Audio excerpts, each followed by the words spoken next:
આપણે આજે ગણિતની અંદર બીજી વખત મળીએ છીએ. ધોરણ 7 નું આપણે પ્રકરણ 3 ચાલુ કરેલું અને એમાં આપણે 3 દાખલા પણ ચલાવેલા અને મેં તમને ફરી કરવા માટે પણ કીધેલા અને આપણે એ પણ કીધેલું કે બધા જ દાખલા એક જ રીતના છે, એક જ પદ્ધતિના છે.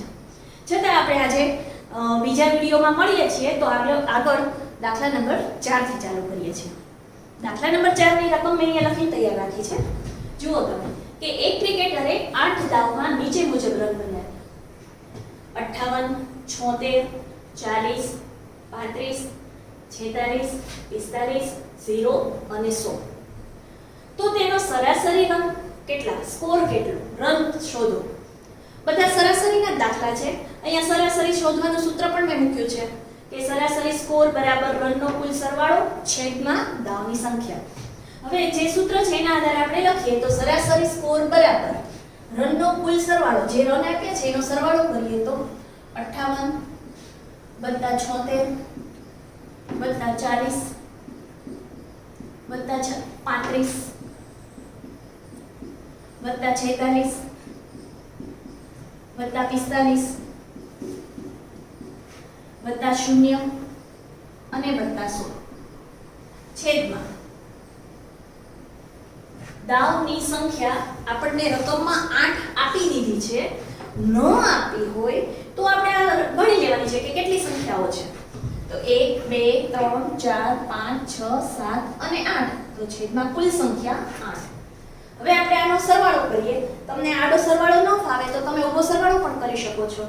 આડો સરવાળો કરીએ તો 8 ને 6 14, 14 ને 5 19, 19 ને 6 25, 25 ને 5 30, 30 ને 0 વધી 3, 5 ને 3 8, 8 ને 7 15, 15 ને 4 19, 19 ને 3 22, 22 ને 4 26, 26 ને 4 30, 30 ને 0 વધી 3 અને 3 ને 1 4, 400 ના છેદમાં 8.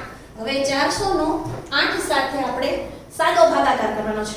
ડાયરેક્ટ છેદ ઉડાડતા આવડે તો ઉડાડી શકાય કે 8 ચોક 32 અને 8 પંચા 40 ને 0. તો અહીંયા આગળ આપણને ડાયરેક્ટ 50 જવાબ મળે. જો ડાયરેક્ટ છેદ ઉડાડતા ન આવડે તો રફમાં તમે 400 સાથે સાદો ભાગાકાર પણ કરી શકો છો. 8 પંચા 40, 4 માંથી 4 જાય 0, 0 ઉપરથી ઉતાર્યો 0, ભાગ ન ચાલે ભાગમાં પડી 0. તો અહીંયા આગળ છેદ ઉડાડીને અથવા ભાગાકાર કરીને આપણે જવાબ મેળવી શકીએ છીએ. તો કોઈ એક ક્રિકેટરનો સરાસરી સ્કોર 50 થયો ગણાય. હવે આપણે દાખલા નંબર 4 ઉપર આવ્યા. દાખલા નંબર 4 માં છે દાખલા નંબર 5 માં આવ્યા. દાખલા નંબર 5 છે નીચે દર્શાવેલ કોષ્ટક દરેક ખેલાડીએ 4 રમતમાં મેળવેલ અંક દર્શાવે છે.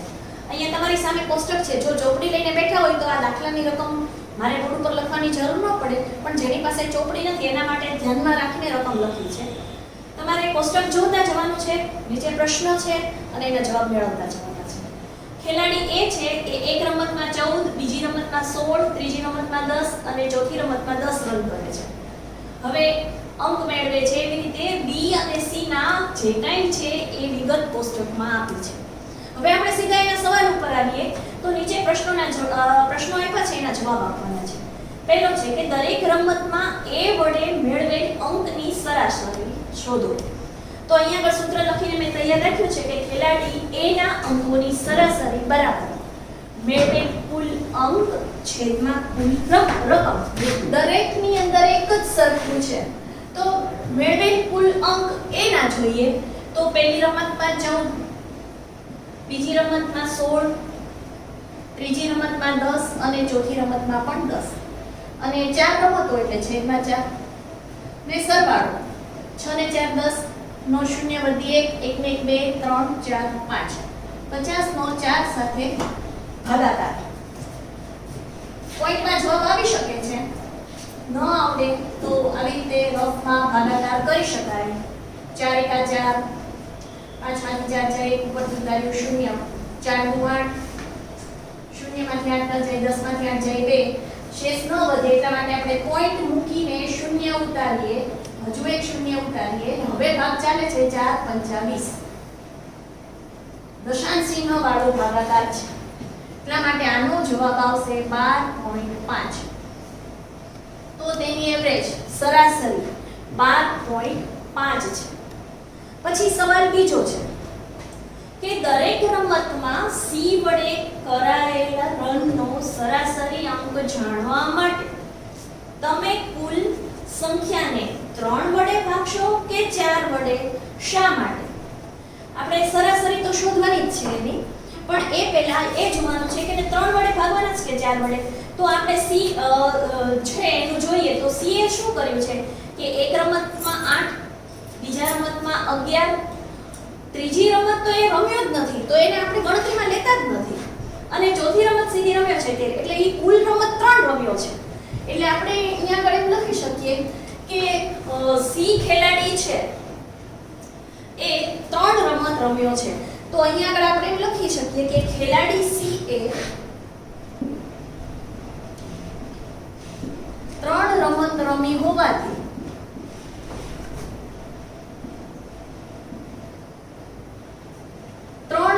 ધ્યાનમાં લેવાશે. કુલ રમત 3 ગણાશે. એની કુલ રમત 3 ગણાશે.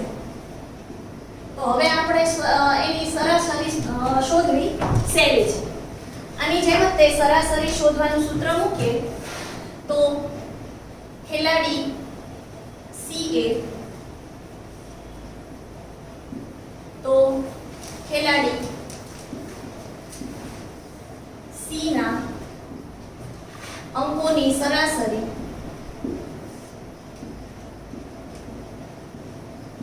મેળવેલ કુલ અંક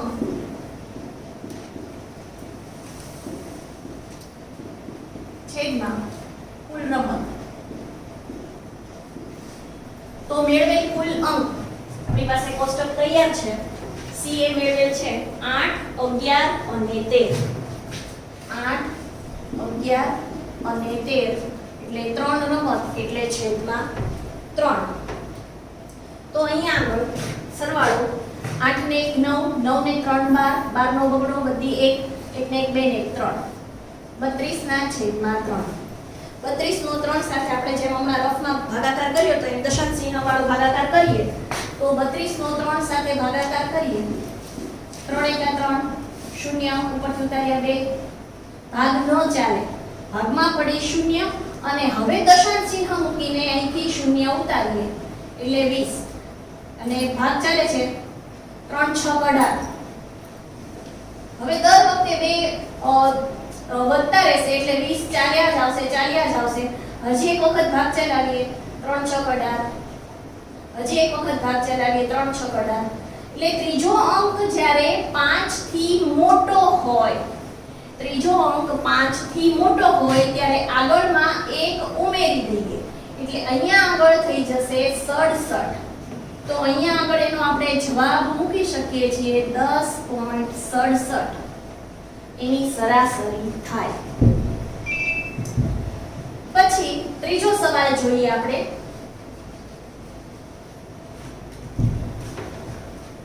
બી ચારેય રમતોમાં રમ્યો છે, તમે તેની સરાસરી કેવી રીતે શોધો? તો આપણે અહીંયા આગળ બી ની જે આ બધી શોધી છે બી ની સરાસરી શોધવાની છે. તો ખેલાડી બી ના અંકોની સરાસરી બરાબર મેળવેલ કુલ અંક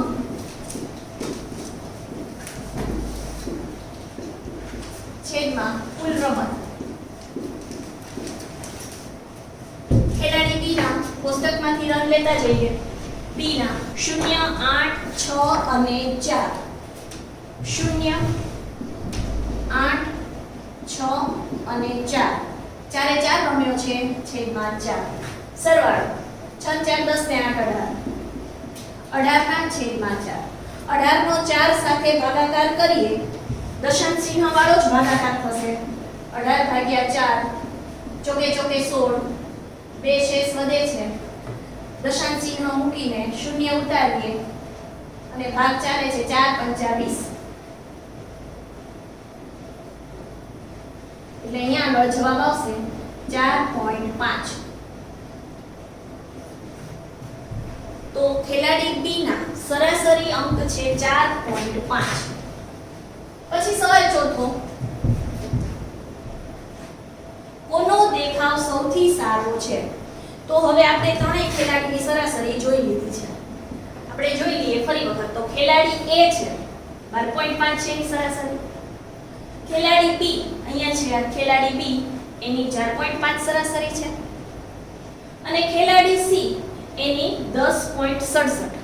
તો કોનો અંક આપણને સૌથી મોટો દેખાય છે? ખેલાડી એ નો. તો આનો અર્થ એવો થાય કે દરેક રમતની અંદર ખેલાડી એ ની રમત સૌથી સારી છે અથવા ખેલાડી એ નો દેખાવ સૌથી સારો છે. ખેલાડી એ નો દેખાવ સૌથી સારો ગણી શકાય.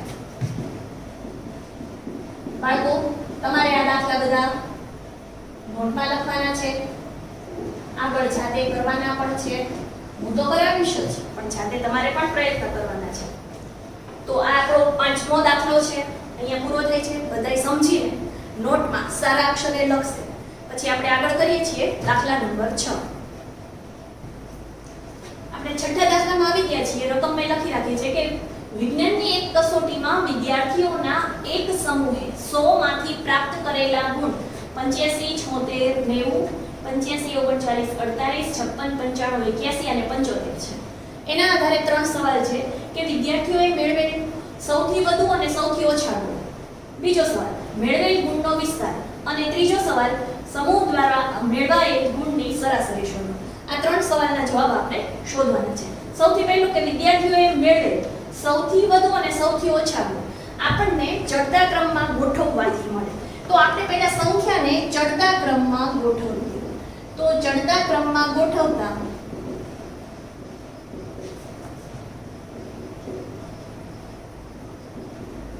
સંખ્યાઓ આપી છે, એમાં આપણે સૌથી મોટી નાની સંખ્યા પહેલા અને ધીરે ધીરે મોટી સંખ્યાઓ તરફ જઈએ. તો આમાંથી જે સૌથી નાની સંખ્યા છે આપણી પાસે ચડતા ક્રમમાં ગોઠવીએ.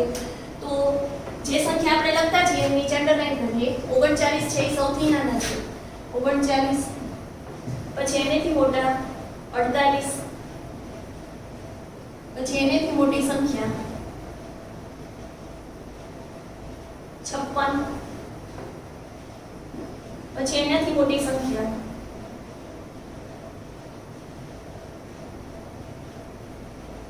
75.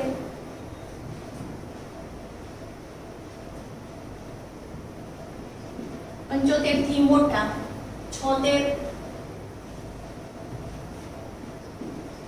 76 થી મોટા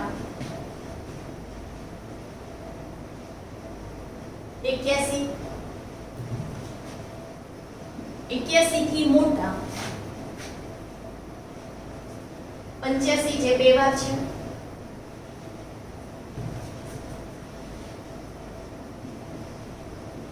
85 થી મોટા 90 અને 90 થી મોટા 55. તો આવી રીતે આપણે સંખ્યાઓને ચડતા ક્રમમાં ગોઠવી લીધી છે. હવે આના આધારે આપણને ખબર પડે છે કે વિદ્યાર્થીઓએ મેળવેલ સૌથી વધુ અને સૌથી ઓછો ગુણ કયો છે. તો સૌથી વધુ ગુણ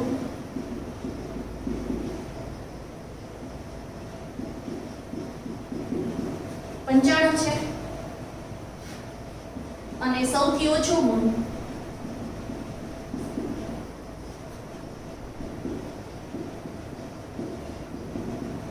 39 છે.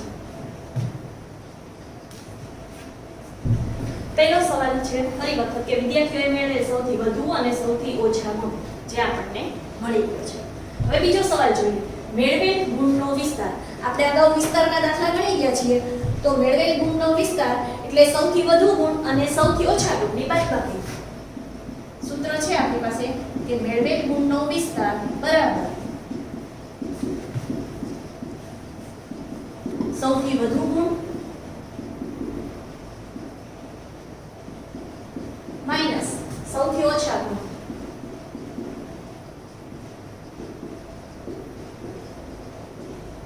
તો 20% વિસ્તાર બરાબર સૌથી વધુ 95 માઈનસ 39, 15 માંથી 9 જાય 6, 9 ઉપર થઈ ગયા 8 માંથી 3 જાય 5, 56 એનો વિસ્તાર મળે છે આપણને. તો પછી ત્રીજો છે સવાલ કે સમૂહ દ્વારા મેળવાયેલા ગુણની સરાસરી. સરાસરી શોધવાના પણ આપણે દાખલા કરી ગયા છીએ. તો સરાસરીના સૂત્ર મૂકીને સરાસરીનો દાખલો કરીએ તો સરાસરી બરાબર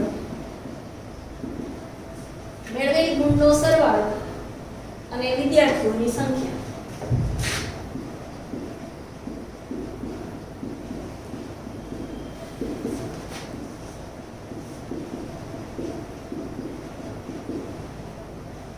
છેદમાં વિદ્યાર્થીઓની સંખ્યા.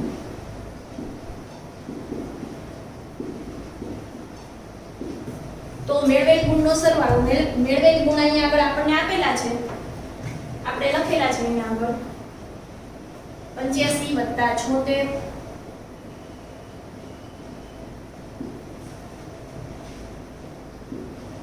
વત્તા 90 વત્તા 85 વત્તા 39 વત્તા 48 વત્તા 56 વત્તા 95 વત્તા 81 અને વત્તા 75 અને છેદમાં વિદ્યાર્થીઓની કુલ સંખ્યા 1 2 3 4 5 6 7 8 9 10. 10 સંખ્યા એટલે છેદમાં 10. આ બધી જ સંખ્યાઓનો તમે સરવાળો કરો તો તમને અહીંયા આગળ જવાબ મળશે 730 અને છેદમાં 10. મીંડે મીંડ ઉડી જાય એટલે જવાબ 73 સરાસરી નીકળે છે. 73 ગુણની સરાસરી એટલે સરાસરી વિદ્યાર્થીઓએ 73 ગુણ મેળવ્યા છે એમ કહેવાય. દાખલા નોટમાં બધાએ લખવાનો છે, સમજવાનો છે, ફરી જાતે કરવાનો છે. બરાબર? હવે આપણે દાખલા નંબર 7 માં આવી ગયા છીએ. રકમ લખેલી છે કે સળંગ 6 વર્ષોમાં એક શાળામાં વિદ્યાર્થીઓની સંખ્યા નીચે પ્રમાણે હતી: 1555, 1670, 1750, 2013, 2540 અને 2820. આ સમયગાળા દરમિયાન શાળાના વિદ્યાર્થીઓની સરાસરીની સંખ્યા શોધો. સૂત્ર મૂક્યું છે કે વિદ્યાર્થીઓની સંખ્યાની સરાસરી બરાબર કુલ વિદ્યાર્થીઓ છેદમાં વર્ષની સંખ્યા. તો કુલ વિદ્યાર્થીઓ છે તો 1555 વત્તા 1670 વત્તા 1750 વત્તા 2013 વત્તા 2540 અને વત્તા 2820. અગાઉ કહી દીધું છે 6 વર્ષોમાં. આપણે 6 સંખ્યા લખી છે 1 2 3 4 5 6 છેદમાં 6. બધી જ સંખ્યાઓનો સરવાળો કરવાનો છે અને બધી સંખ્યાઓનો સરવાળો 12348 મળે છે અને છેદમાં 6. તો 6 સાથે ભાગાકાર કરતા તમે રફમાં ભાગાકાર કરી શકો છો. 12348 નો 6 સાથે ભાગાકાર 6 દુ 12 ઉપરથી ઉતાર્યા 3 ભાગ ન ચાલે, ભાગમાં પડી 0, ઉપરથી ઉતાર્યા 4 6 35 ઉપરથી ઉતાર્યા 8 6 2058.